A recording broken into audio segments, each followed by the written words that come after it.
निर्माण से लेकर अब तक के इतिहास को पृथ्वी का भूगर्भिक इतिहास कहते हैं। अब जब हम पृथ्वी का इतिहास को समझने की कोशिश करते हैं तो हमें यह पता चलता है कि पृथ्वी का निर्माण आज से लगभग 4.5 अरब साल पहले हुआ था। इसका मतलब पृथ्वी का इतिहास 4.5 अरब साल पुराना है।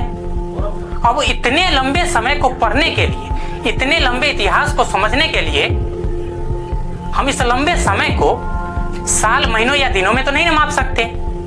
इसलिए वैज्ञानिकों ने इसे अलग अलग समय इकाइयों में बांटा, जिसे super Eoin, Eoin, era, period, epoch एवं एज के रूप में हम लोग जानते हैं। आइए इसे कुछ इस प्रकार समझते हैं। मान लीजिए कि एक बहुत बड़ी किताब है, उस पूरे किताब को हम लोग सुपर इयोन कहेंगे। अब उस किताब के अलग अलग वॉल्यूम्स हैं, अर्थात अलग अलग खंड हैं, उसे हम लोग इयोन्स कहेंगे।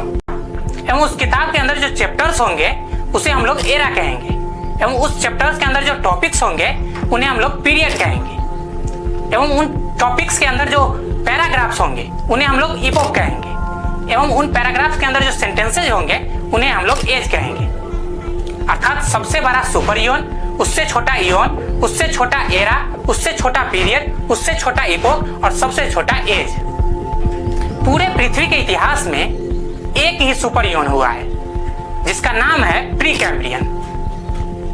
इसका समय पृथ्वी के निर्माण से लेकर आज से लगभग 57 करोड़ साल पहले तक का माना जाता है।